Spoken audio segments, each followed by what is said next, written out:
If this is your first episode of Something Positive for Positive People, welcome here.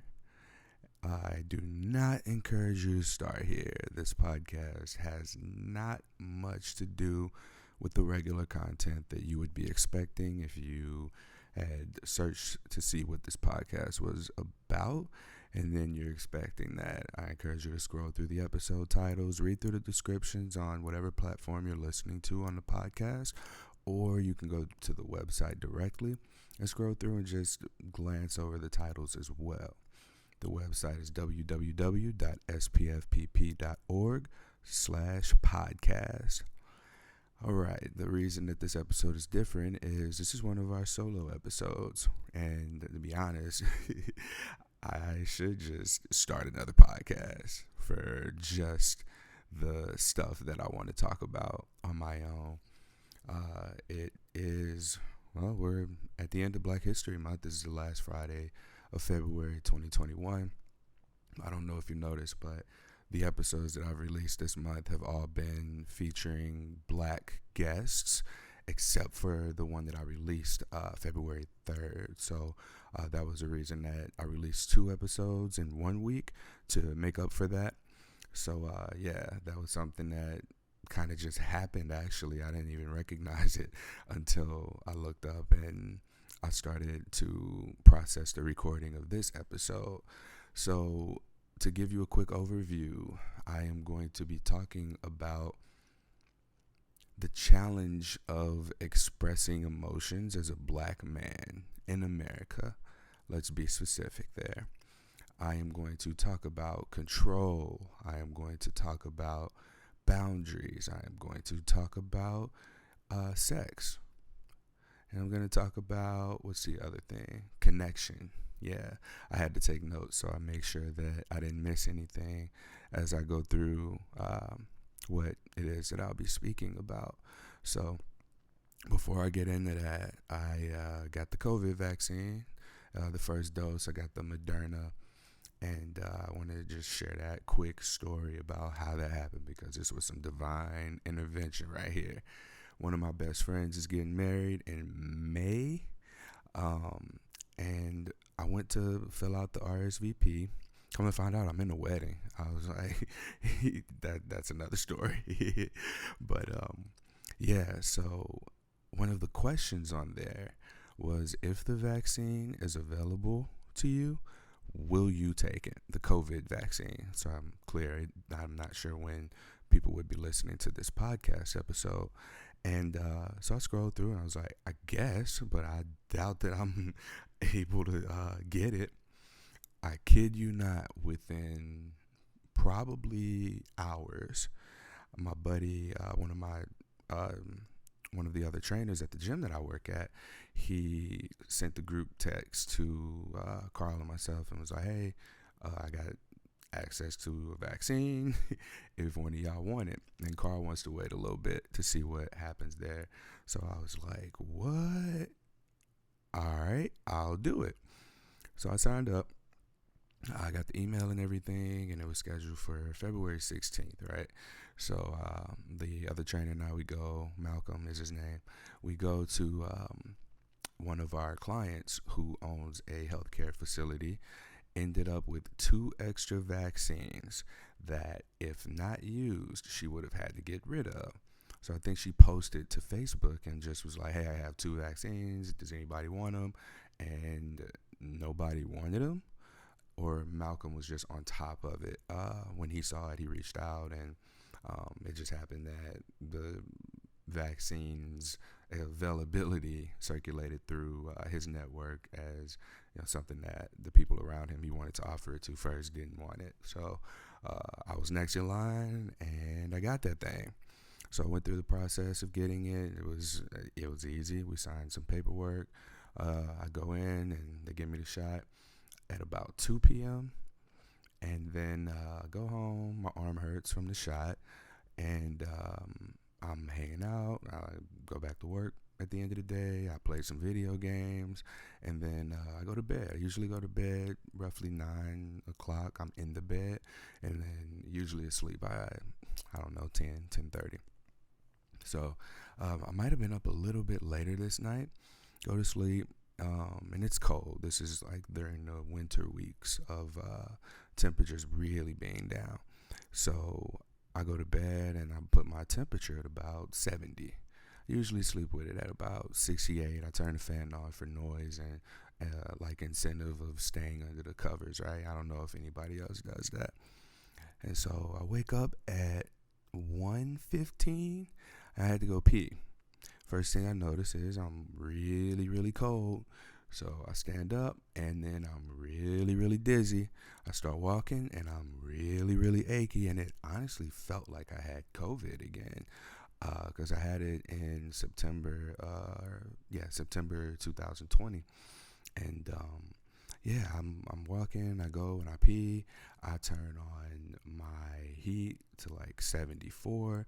I add a couple of layers of clothing on, and I believe no, I didn't take Tylenol yet. I hurried up and got back under the covers because that was it. Like I'm teeth chattering cold, and I'm thinking to myself, y'all, this is how I die. I was like, out of all the stuff that I done, this is how I'm about to go out. So I do a little bit of googling about the symptoms and everything, and sure enough, those were potential symptoms of getting the vaccine. I had joint pain, the body aches, and a headache. The headache was new. The last time I had COVID, I don't think that the last time I had it, when I had COVID, I was not, I didn't have the headache, but this time I had a headache. So, I'm trying to sleep. I end up texting Carl, let him know, hey, I'm not gonna be able to open the gym. Hit me back as soon as you can and let me know what needs to be done. So he ended up having to open at the gym that day. So I'm laying down. I sleep maybe a couple of hours, and I'm in and out of sleep until about 7 a.m. and I'm still having the symptoms. So I'm just staying in bed. Something said drink water. I had no desire to do anything that was outside of those covers. So I'm laying there planning out my will. I'm just kidding. I'm being dramatic. And then about 9 o'clock, nothing. My symptoms were just gone, with the exception of the headache. The headache stayed. I took some extra strength Tylenol a couple of times throughout the day to just help with that symptom. And for just that 8 hours, I was cold, achy, dizzy, and had a headache. That was my reaction to the vaccine, or the first dose of the Moderna vaccine. So I'm alive, I'm good, and I understand there's a lot of debate and conversation around like black people and taking the vaccine, and our history with distrust in the medical community, because the medical community has given us a history of reasons to not take the vaccine. But I'm gonna be honest, y'all, I'm tired. Yeah, I'm tired of this pandemic. Like I'm sure a lot of people are. Like I'm tired of having to report my weekly earnings to supplement my income to the government, because I should be making at least triple what I make now.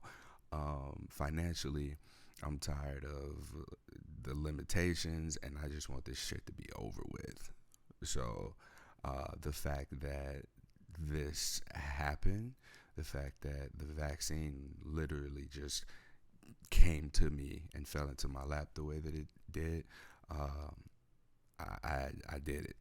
I've been someone who was on the fence about it for a long time because of that distrust in the medical community, but I'm self-aware enough to know that if there is some kind of agenda or some shit, it worked. It worked on me. I've been worn down enough to the point where I'm like, fuck it, I'll just deal with the consequences.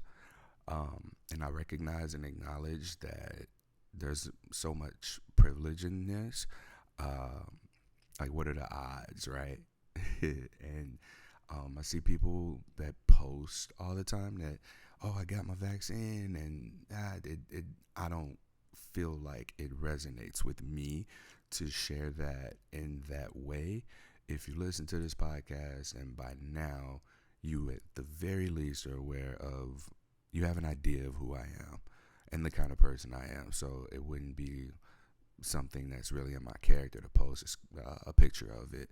Healthcare professionals and people who have to get it. I understand the messaging and the meaning behind getting or posting the vaccine to encourage other people to get it. So, I mean, this is my alternative way of doing that. I'm sure if I were to do it, like the issues that I've been having with Instagram and social media, as far as uplifting the posts that I make, like I'm sure this will help. But yeah, I'm letting y'all know through the podcast, and that's good enough for me right now. So yeah, that was my reaction. And what's interesting is just the validation that I received from the universe about my about my decision, because I trusted my intuition.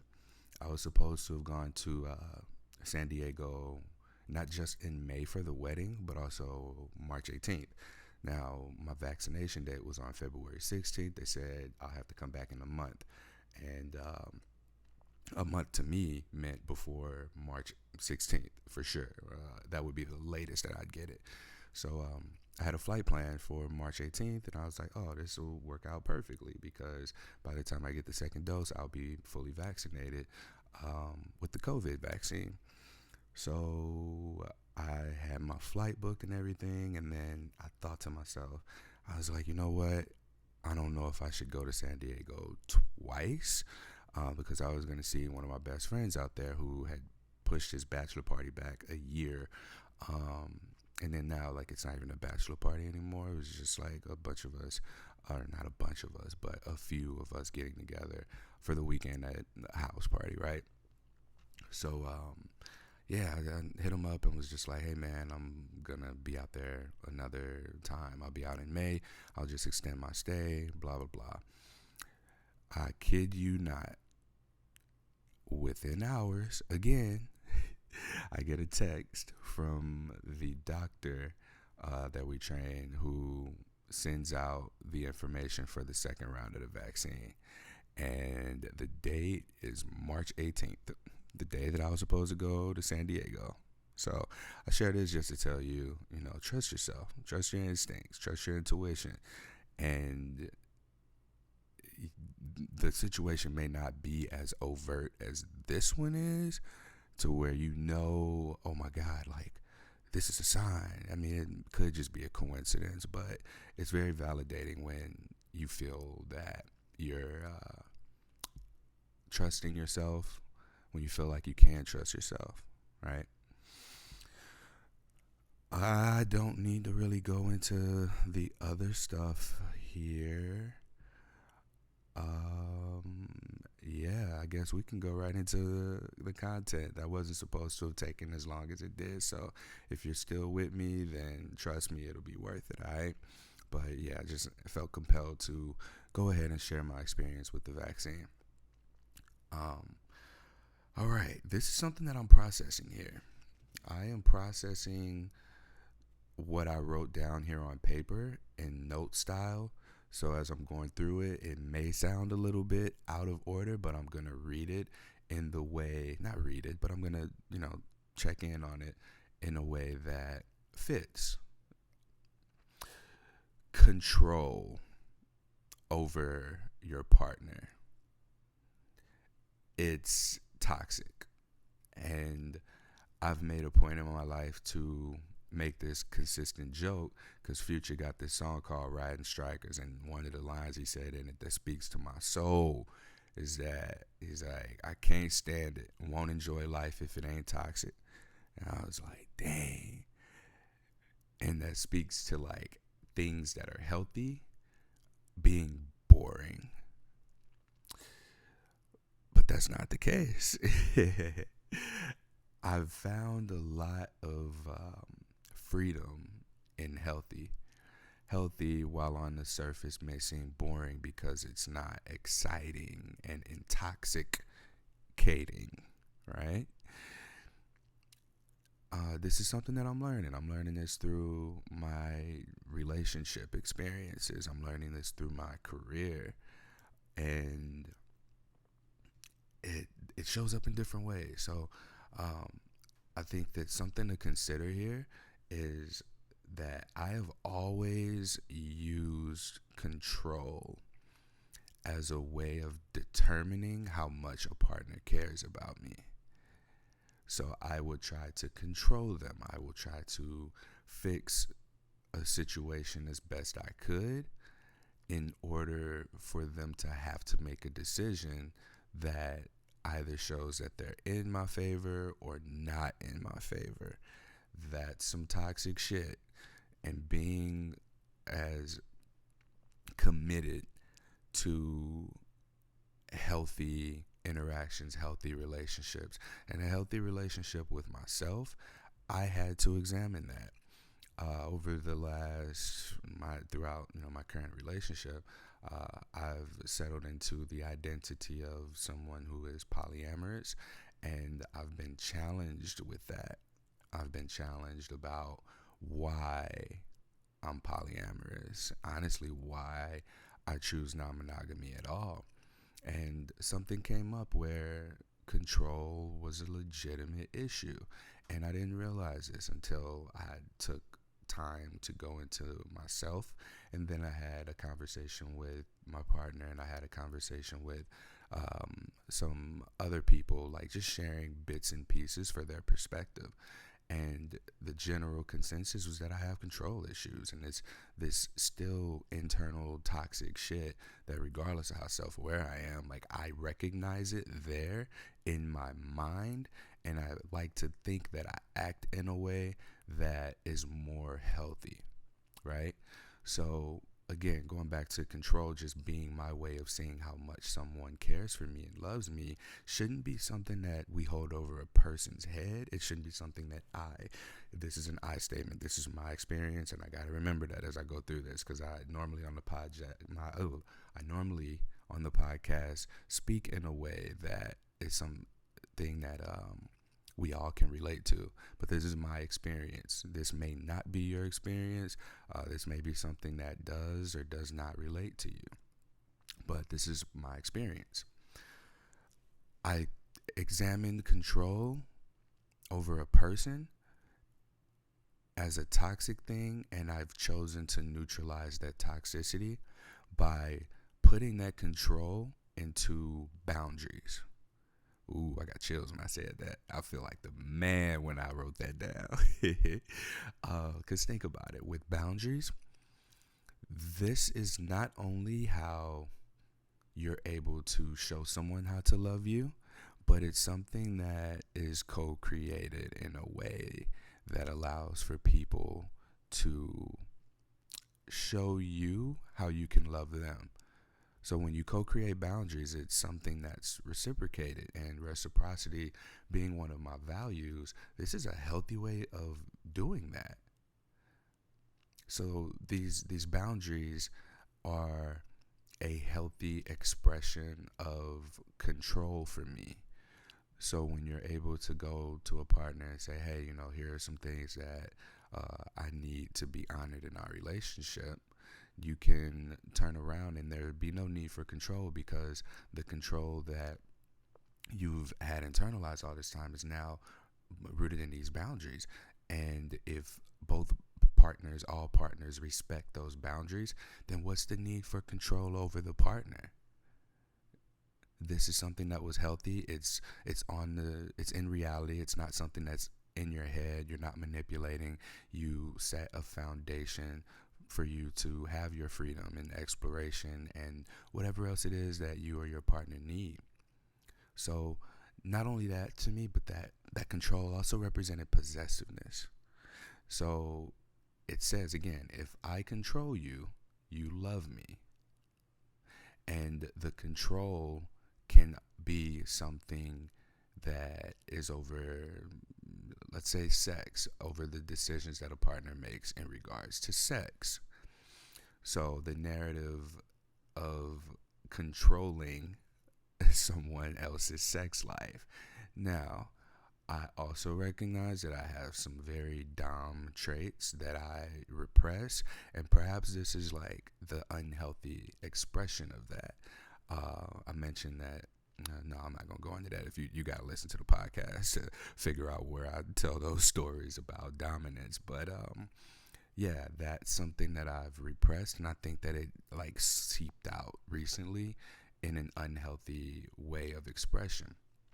And for me, being a black man, I see that we have challenges in expressing our emotions.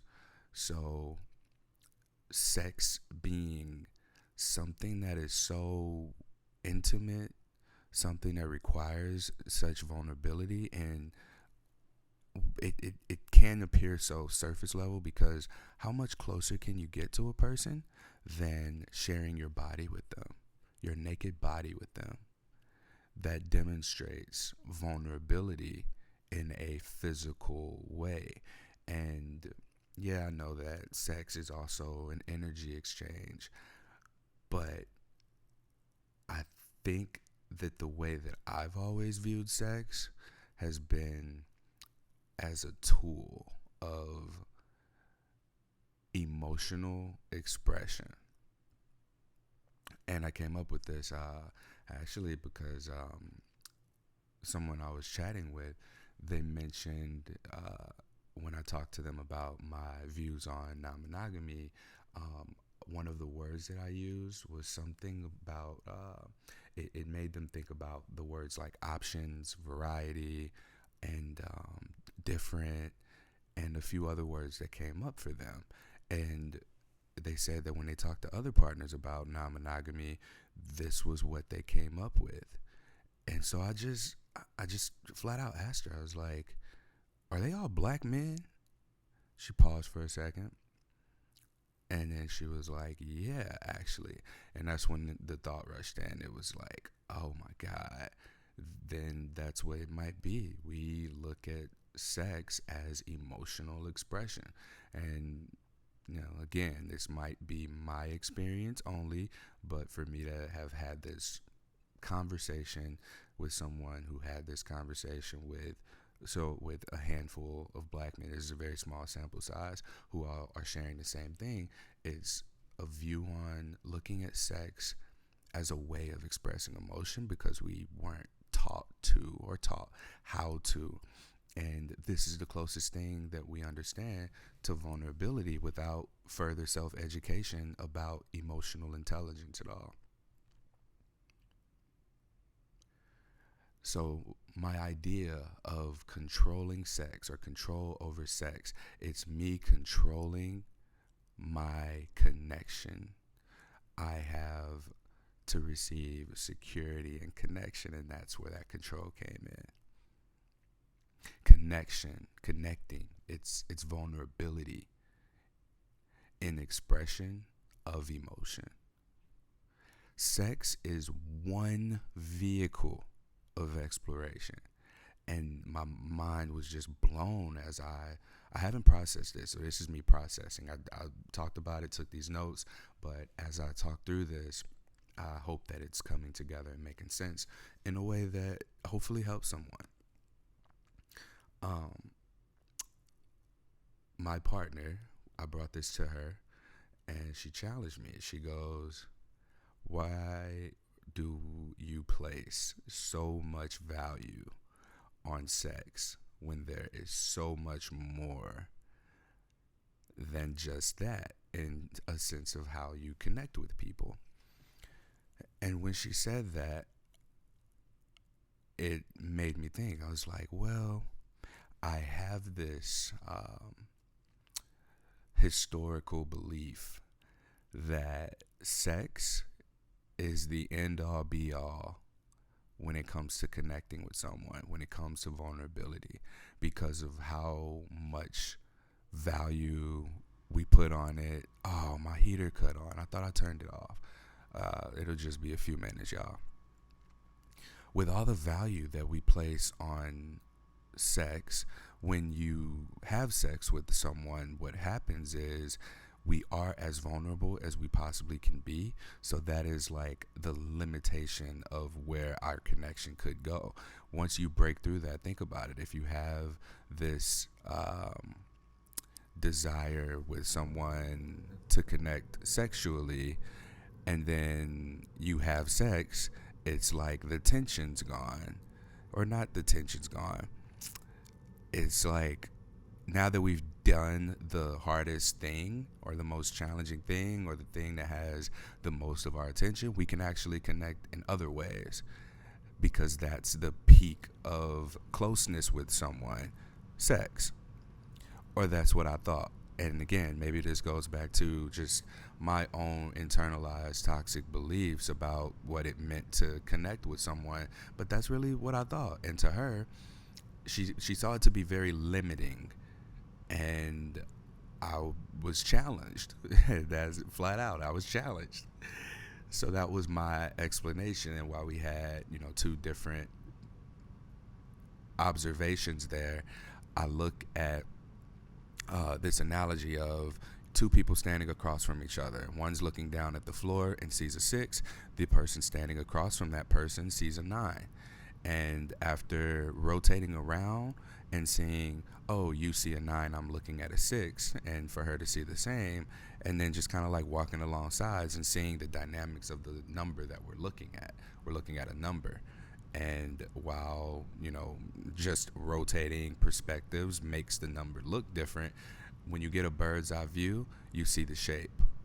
And that was what this conversation led me down the path of seeing, is that the overall shape is that sex is a vehicle. It's a vehicle of expression. And it's been one that I've used for my emotional expression for forever. So the question becomes, why sex? Why is that the limitation of my beliefs about connecting with someone? Because it's not about sex. It's about intimacy. It's that we want. It's connection. Connection is the journey and the destination for me. Sex is a vehicle navigating that. But there are other modes of transportation. When she asked me a question about my other times in life where I felt most connected to, or I felt most connected. Like I felt that my emotional expression was safe, because that was what it was about. It hasn't been safe for me to express emotion, but even from childhood, it's always been safe for me to receive the emotion of others. So exercising control sets up a scenario where someone has to show me how they feel about me. So what other situations were I in that allowed for healthy emotional expression? Playing sports. Having played football and been a part of a team, this was one way. I have more in-depth memories with my teammates from college and from high school and from middle school of just bliss and intimacy that aren't sex. It's closeness, it's connection, it's intimacy, but it's not sex. And these were safe ways of expressing emotion in the sense of anger, negative emotions, being angry. So angry like that I have a place, an outlet for that anger. Go hit somebody on the field, beat somebody. We're competitive, we're hitting one another. Like that was always there, but the struggles outside of that, the times where we know how we were gonna pay our rent together, where we know what our next food meal was gonna be together, walking into unfamiliar territories together, almost getting shot together, fighting together. These are so many of the memories that I have that highlight that alternative vehicle of experiencing connection instead of sex. And like I love those memories, and they don't have anything to do with sex. However, right now, not having that thing, sex is the primary mode of transportation for my emotions. That's what feels safe to me. I thought about other ways, other vehicles of connection for me, and what came up is the basically sort of common areas of sex, intimacy, and what I just described with my teammates is creation, purpose, service, community. And I feel that I am also receiving this sense of closeness and safeness from my expression emotionally, like I'm doing now on this podcast episode, just talking about something that was a new discovery for me. This is another form of emotional expression. Oh, my heater cut off. Good. Y'all can hear me better. uh, yeah, so just I really found the entirety of the last few days of talking through this or thinking about this and having written down these little notes that I've taken to see that my need for control is something that's toxic because it's control over partners. How do I neutralize that toxicity? I co-create boundaries with a partner so that we can, or with even a business relationship, so that we understand how to respect and love one another. That's where control shifts into creation of boundaries. Looking at sex as someone who identifies as polyamorous, or yeah, we'll get to that. As someone who identifies as polyamorous, I have to ask myself, is it about the sex? And is it like, why do I need to control sex? That's not what it is. It's about connection. And so historically, I've had this belief, and this is where the control comes in. And that's just mono something culture, like mononormative, monogamous culture. I don't know. But I felt as if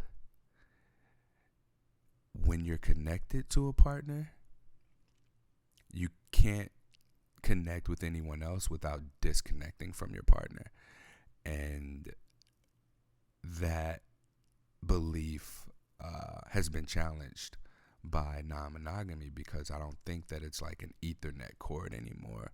I think that it's more of a Wi-Fi connection. You don't connect with your partner or somebody else. You connect with the Wi-Fi and you're connected. And then people join the Wi-Fi network, and that doesn't mean you're disconnected from others. I think that depending on how strong your bandwidth is, how wide your reach is for the radius of the Wi-Fi, like when you invite people into your space, into your room, and you give them the password to connect with you, obviously the more people that are connected to the Wi-Fi, maybe the slower the download speed. So it's a matter of learning your capacity. And I feel like something that I learned has throughout, this exploration of control versus control over a person versus control over boundaries, control with a person. So like it goes from control over a person to control with a person. What can we control? Really nothing. But we can convert that energy into creating boundaries that we can set and utilize in order to respect and honor one another. That's what that's about. My Wi-Fi analogy, the reason that I use that is just because being in a polyamorous relationship or being polyamorous period, partners have or may have other partners. And so when a partner is with another partner, perhaps there is a disconnect there.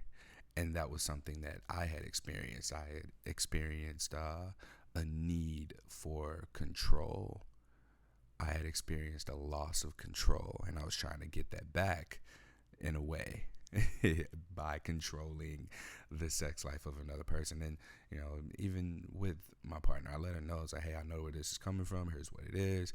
here is my healthy expression of that. I want for you to feel safe and respected, and that our boundaries are honored.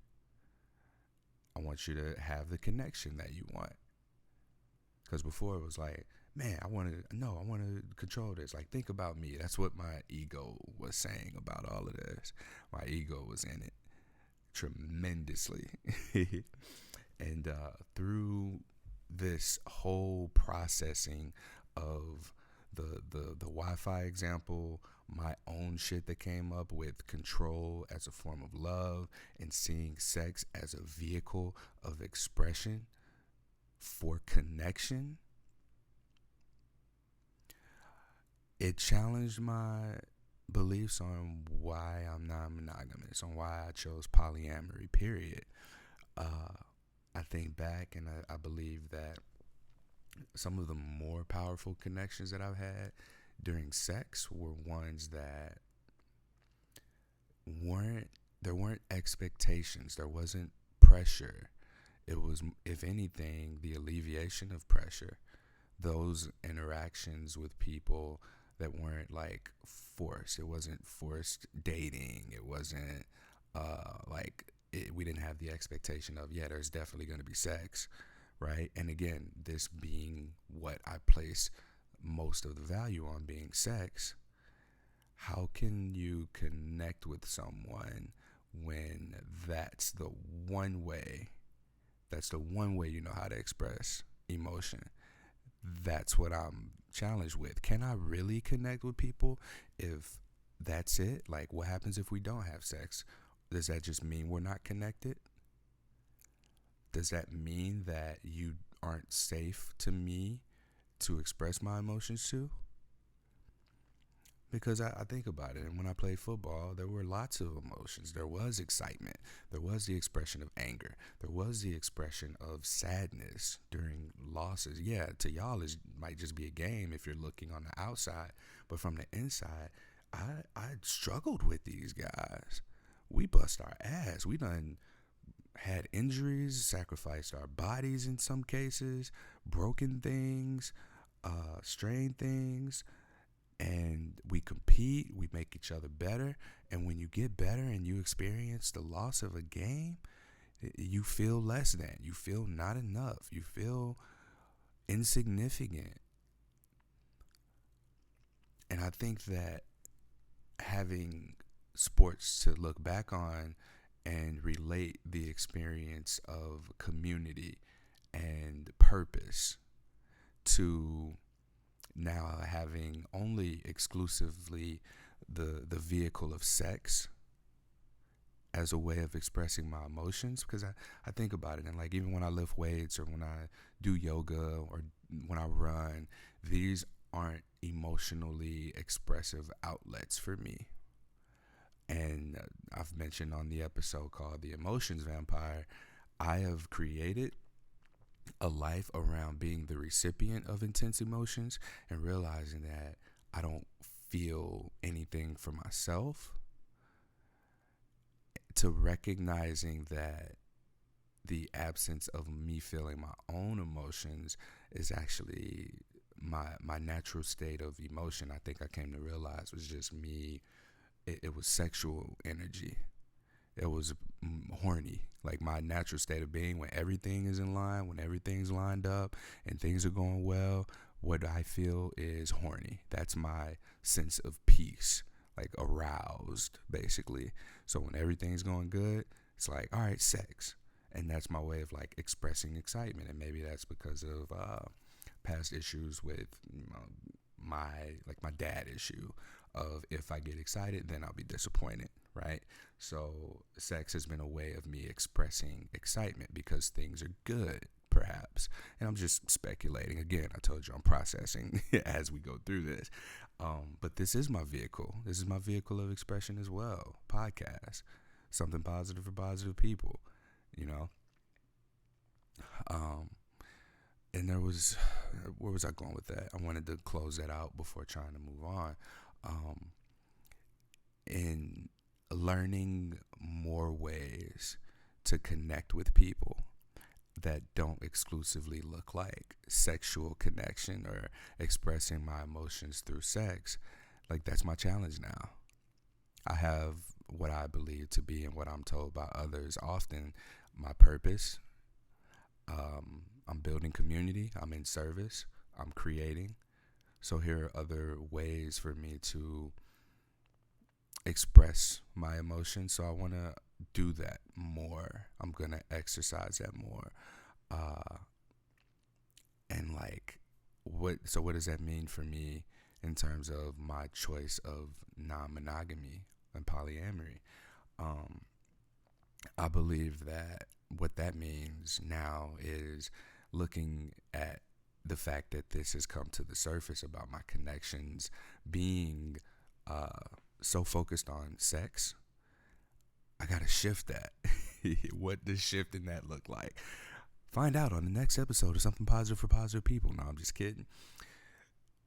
It looks like exploring intimacy in other ways. Now that I know, I've broken through the limitation of it being so focused on sex and sexual encounters, and for all the reasons that's been just historical trauma, family trauma, and just toxic behaviors instilled in me, what I've seen in the media, what I've learned through my experiences of life, and just having had relationships that I've demonstrated my safety of expressing emotion, of connecting through having sex. Flat out. So I'm hoping that my own self-discovery here is something that helps other people.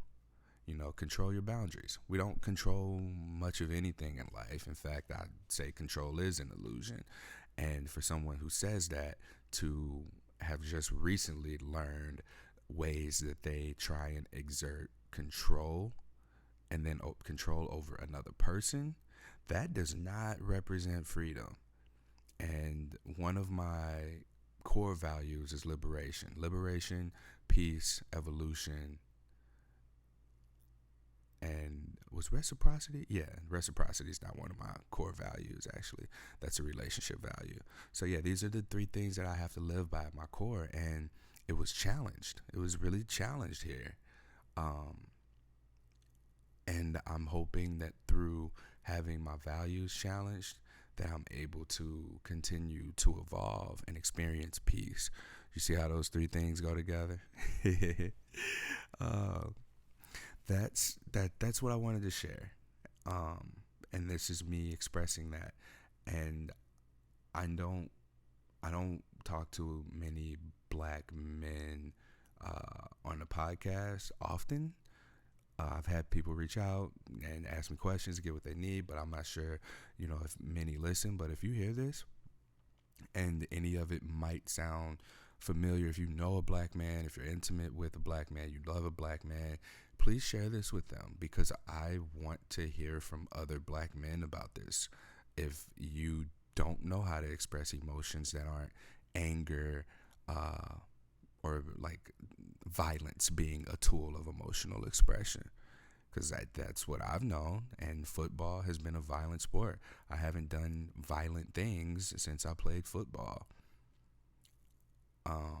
And I recognize it. I feel the rage. I feel the energy that comes up, and the only way that I know to get stagnant energy out is to move it, perhaps through sex, and that's when it happens. So like the stagnant, it comes up like you need to clear your throat, like just metaphorically. You got this energy in you that cannot be created or destroyed. It can only be moved, transferred, whatever, and it gets stuck in your throat. And the clearing of the throat has been it's been my version of doing that has been sex. Now, because violence hasn't been on the table. So what other ways can I channel the stagnant energy that may be present? Like if it's not collecting in my throat, or if it's not collecting somewhere else, how can I move it? What are some other vehicles of moving this stagnant energy that has to move, has to express itself, has to be released? And that looks like experiencing my emotions. And if I want to genuinely connect with people, find new ways to do so, explore new ways to do so. There's nothing wrong with my emotional expression through sex. I mean, I like it, I love it, I want some more of it. However, recognizing how unconscious this shit was, like, I feel so free. And I think I wrote this down. I don't know if I said this on the podcast, but like to me, it's important to be with people, whether it be in relationships or business relationships or friendships, who can show you freedom in a way that you just might not have experienced before. Because that's how I feel. I feel that through boundary setting, the things that don't sound like freedom, these are actually anchors. These are anchors that keep you from floating out into space and then getting hit by a comet after you've suffocated and died and outside of the atmosphere.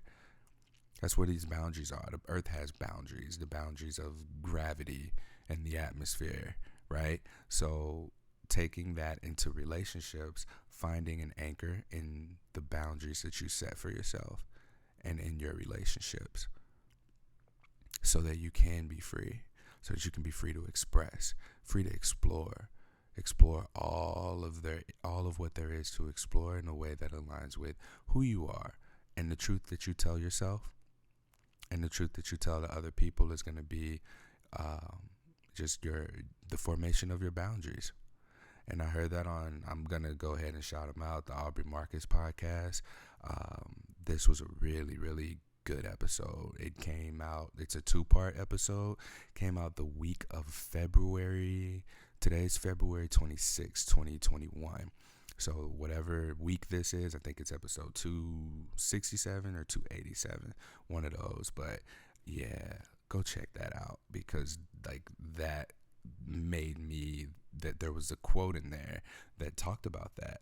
Your truth, living it, loving your truth, is the formation of your boundaries. And that hit me so hard because you can't be out of truth and have boundaries or express your boundaries, because then your boundaries become malleable. Your truth isn't malleable when you live in it. So the formation of your boundaries looks like if someone does something to you that doesn't feel good, you call it out. That person's either going to walk away or they're going to respect it. And this is what boundaries are. Boundaries teach people how to respect us and how we can respect other people. So I've been like boundaries king lately, because that's me neutralizing the toxicity of my sense of control. And now I'm curious to explore this more in depth, because where else am I exerting control? This challenges my view on relationships as well, because I think that, yes, non-monogamy gives me the freedom to explore the depths of connections with sex, but what other ways? I look at a lot of the conversations that I have with women who find me through the podcast, very attractive women too. Like y'all are amazing, y'all gorgeous. To have emotional connections or be an emotional safe place, to exchange the dialogue that I exchange with people, because I do talk a lot about sex and I talk very bluntly. Like the way that y'all hear me talk on the podcast is the way I talk to people, and it does come out in a way that makes people feel safe and comfortable, like it's genuine conversation, and it's raw. Like people tell me shit that they don't even tell therapists, and they pay to talk to them about this kind of stuff. And so like the vivid details and such have been threatening to other partners in the past. And so, well, I say other partners, y'all know who I'm talking about. Yeah, but it wasn't something that was that made partners excited to know that I was talking to women about sex, to know that there had been attraction being experienced or emotional connection. But like this is one way that I express emotion in order to connect. This is one of my vehicles There's sex, there's the podcast, there's the nonprofit, and there's my willingness to go off and connect with people through mutual interest whenever the world opens back up. So yeah, here I'll just close that out now because I think that I've processed this. I understand what neutralizing the toxicity looks like now. With that all said, looking at my notes real quick. May 1st week, we got our group therapy going. I am extremely disappointed that we don't have a lot more people. We've got mostly the people who were at the first cohort, the first group therapy session that we had. And now I think there's like 10 or 12 people. And I made February all of the money, like not being able to pay myself and not using what was raised here for anything else. Like I was able to raise the money that is needed for one therapist, which I guess is a good thing because we got it and we don't have too much of a demand. But the more demand created, the more, there goes my heater again, the more people we get in, the more I'm able to position something positive for positive people to get more funding opportunities to show people how important it is that people with herpes receive mental health resources, that they get free therapy because of how affected we are. And it's not even about the herpes. Like I just went through this entire podcast episode about my experience as a person who's living with herpes, and we just talked about unhealthy behaviors I have. Take it to the next level. Like control it can lead to manipulation and abuse, right? Especially unconscious. Like I may be considered a quote good person, but I could do things that aren't good. And if someone isn't calling me out, if my partners and my people around me, my friends aren't challenging me on these things, then I'm just doing the shit, right? Like how do you do that? How do you not manipulate and control and coerce, right? So I'm just so grateful for the people around me. I think that I've been able to really learn a lot about myself through my relationships with others, and I'm hoping that through group therapy, a lot of people are able to come through and have that kind of healing for themselves as well. The what did I write right here? Oh, I wrote poly don't fit. And that's what I was getting at. I don't think I'm polyamorous. I've always wanted my relationships to just not be capped at sexual interactions. So having a relationship with a partner, like I have very close women friends who are attractive that I'm attracted to, even if it's one-sided or two-sided, that I won't have sex with. And that's okay, but we have this experience of connection beyond anything else, and these are healthy relationships. I felt like I couldn't have those in a monogamous relationship, but this is also something that just doesn't get talked about in relationships, period. So speaking about what your relationship with someone that you might be attracted to could look like, and is the freedom of being able to explore sexually with someone that you feel that connection with. If it calls for it, can you do that? Is that okay? That's something to be discussed in relationships, and it goes back to boundaries. So rather than trying to exercise control through my non-monogamy and polyamory, I put that control into the boundaries. So again, neutralize the toxicity. That's what I'm doing. Again, this is my experience. I'm putting my experience, my healing on display so that hopefully someone else is able to get some use out of it and then go through some of the healing for themselves too. So that's it, y'all. I did it. I did another solo podcast episode. These tend to be the most popular ones or the most downloaded ones. I don't know if it's the catchiness of the title or what, but we'll see what this one does. I appreciate y'all listening and bearing with me through the processing of this. It's not something that I guess I am comfortable now with expressing myself on here, but I don't do it often. I usually journal and keep it to myself, but this was just something that was worth sharing. And as I say it out loud, I can't bullshit myself. I can't like scratch something out and then rewrite it, right? This is just me speaking from the soul. And just like Future said, you can't enjoy life if it ain't toxic. He also says sometimes when you speak from your soul, it sounds like you're singing. So I hope y'all enjoyed the music. I see what I did there. Oh, shit. But thank you for witnessing me. Thank you for seeing me. Thank you for making me feel safe in expressing my emotions via this vehicle I call something positive for positive people. And thank you for just letting me do this, because this makes me feel seen, not alone, cared for. Because, like I said, I might have said this on another episode, just my early trauma it stems from it being safe to receive emotion but not express emotion.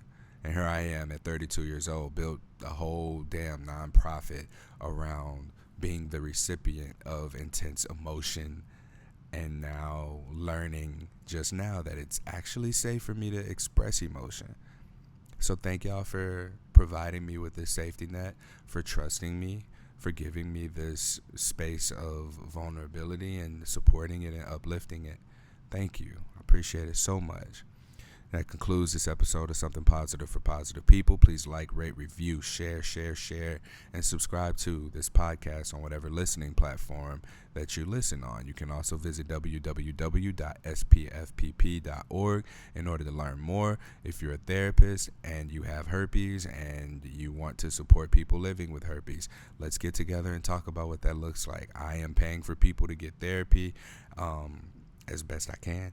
And for now, I'm sticking more so with the group stuff because that's just more cost efficient at the moment. And from what I saw with our one session that we had, people were able to get a lot out of it. I got some feedback from the people who participated, and I want to keep this going. So maybe eventually, the support groups can look like ones that are led by a licensed mental health professional. Then Something Positive for Positive People can be responsible for covering the fees that a therapist or a counselor have for their time. Till next time, stay sex positive.